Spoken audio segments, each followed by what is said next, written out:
The Disney difference that shocked cruise fans. Until Disney launched its first ship, the cruise industry was stagnant, especially for families. There was really nothing for families or those little ones in our lives to enjoy aboard the ships. The cruise industry was completely focused on adults and the ports that they were traveling to. The ship was more of a means of getting from A to B. Obviously, that's not enough for Disney, so they had to kick it up a few notches. Disney completely changed that because with Disney, the ships are a destination within themselves. As their website states, a Disney cruise brings families together to create long-lasting memories with original, musical live shows, spectacular fireworks at sea, incredible destinations like our private island, and so much more. Disney did break the mold when they created Disney Cruise Line, and I am so here for it. They just added so many elements of fun, and really the fact that you can enjoy a cruise with the family is completely different than how cruising had ever been done before.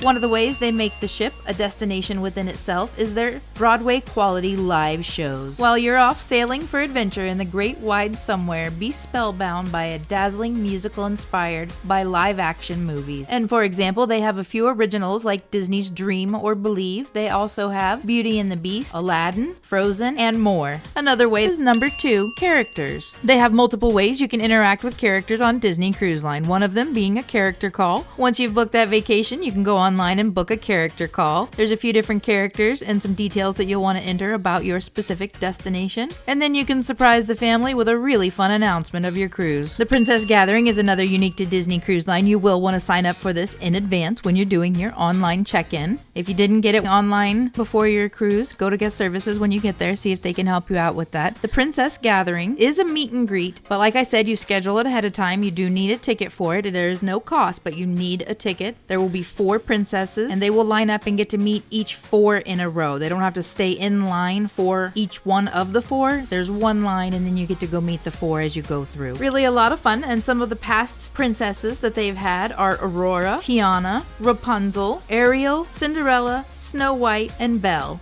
It depends on their schedules which 4 you will see, but a lot of fun for the little ones. They also have character breakfast. The character breakfasts are for cruises that are 7 nights or longer, and you need tickets for that as well. There's not an additional cost, but you do need a ticket. And last I saw, that was Disney Junior at that character breakfast. I'm not really sure how often it changes, but it was Disney Junior for quite a while. I am not finding which characters it is right now, so if you know, let us know in the comments below. They also have typical meet and greets with the characters that will be listed on your navigator. That's the daily schedule of events. They also have deck parties. Those will have lots of characters as well. And I think the most fun is just when you can catch a character wandering around. One of the most elusive is Sleepwalking Goofy. We have not seen him yet, but I've heard he's out there. One day we were walking through the atrium and found Chip and Dale playing musical circles with the crew. So much fun.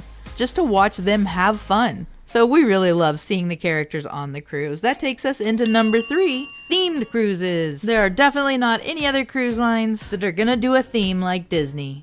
There's multiple ways they have themed cruises. Every year they will have Halloween on the High Seas. Halloween on the High Seas is from September through October. For Halloween, howl and delight during a haunting Halloween scarabration. Set sail for a spooky jubilee packed with haunted tricks and fun-filled treats for everyone in the family. Magical mischief and spirited surroundings await you at every turn thanks to not-so-scary parties, bewitching entertainment, and eerie decor. After that, they'll have their Very Merry Time Holiday Cruise for the Very Merry Time Cruises. Delight in a winter wonderland of fun as you share seasonal splendor with loved ones from November through December. Discover a jolly fusion of holiday-themed entertainment, activities, and decor, including a 24-foot tall Christmas tree, sparkling lights, and more. They also have a gingerbread house in there that smells amazing. Super fun to look at too, but it smells so good. It's real gingerbread. And then of course the New Year's Eve cruise for New Year's Eve. In addition to those annually themed cruises, they also have the theme cruises, of course. Brand new for 2023, they're gonna have Pixar Day at Sea, a Pixar celebration of fun, family, and friends. Sail away on a brand new Pixar adventure where you're invited to sing, dance, play, and swim with your favorite toys, supers, monsters, and more. Pixar Day at Sea combines the power of friendship with the magic of Disney for an incredible day of rootin', tootin', one-of-a-kind surprises, available on select 7-night Caribbean sailings out of Port Canaveral, January 23 through early March 2023. And of course, Marvel Day at Sea.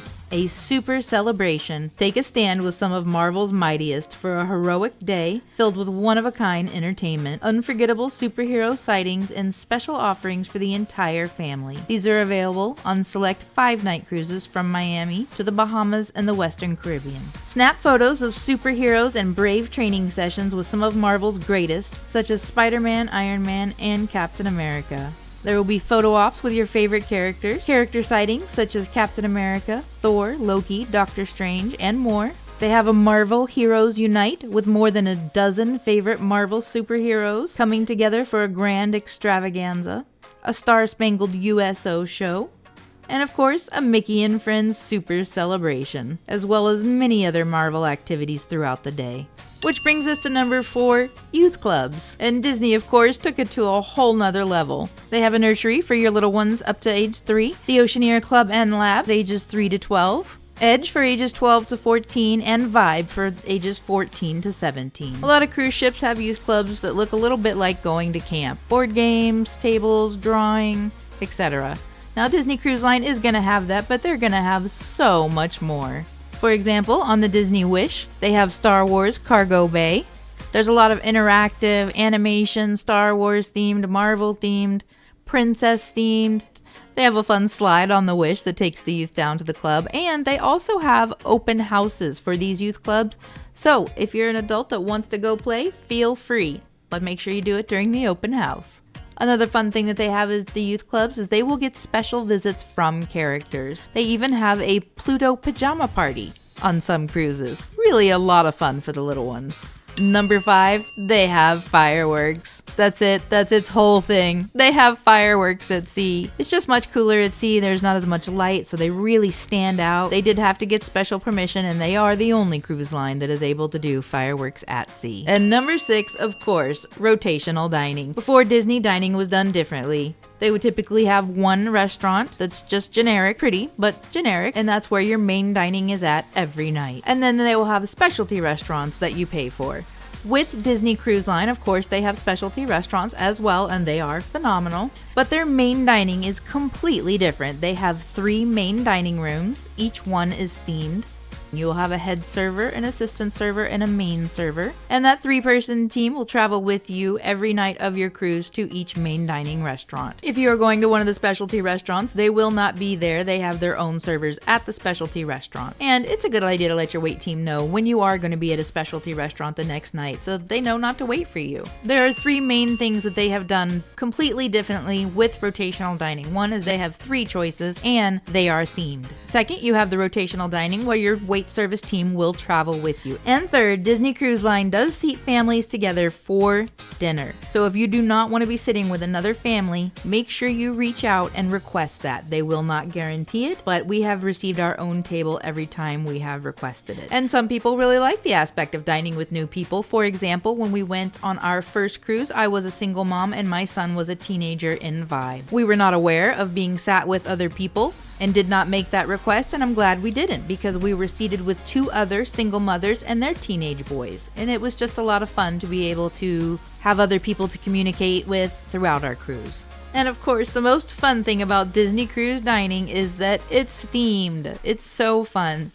On the first 4 ships, they will all have Animator's Palette. It's an Asian fusion cuisine in an animation-centric environment. The first 4 ships will also each have a French restaurant, and then they will have one other restaurant that's a little bit themed on the Dream and the Fantasy, and then the Magic and Wonder and Wish have a little bit more theming in their dining. The Disney Magic has Rapunzel's, while the Disney Wonder has Tiana's Place. And the Wish has taken it all to another level because it's all themed on the Wish. They have the Marvel's Quantum Encounter, the Frozen Celebration in Arendelle, and 1923. With Marvel and Arendelle, there will be shows throughout the dinner. 1923 is the one we're most excited about. Named for the year the Walt Disney Company was founded, 1923 celebrates the golden age of animation. Indulge your senses with the best of California cuisine. 1923 features a diverse menu, showcasing California's unique blend of Asian, European, and South American influences. And I have heard that the food at 1923 is absolutely phenomenal. I have never heard anybody say the word phenomenal in relation to Disney Cruise Dining before, except for at Remy. So I'm extremely excited to try 1923. Everyone has raved about that food. Step back in time to the early beginnings of the world's oldest running animation studio. 1923 combines classic Hollywood grammar with a dash of Disney whimsy. They have 2 dining rooms, one named Walt and the other named Roy. And the most fun, I think, is here. Guests can settle into the relaxed elegance of California's yesteryear while marveling at over 1,000 drawings, props, and other tools of the animation trade. All of these seem fairly commonplace now that Disney's been around for so long, but these were absolutely shocking to the cruise industry back in the day, and I'm so glad they did it. I love Disney cruising, and I will try other lines because of Disney, but we pretty much will always come back to Disney. If you haven't seen it yet, we've got 7 smart things every Disney cruise passenger should do. Thanks for being here and joining in the cruise fun. Go ahead, subscribe, ring that bell, and we'll see you real soon with some more Disneys.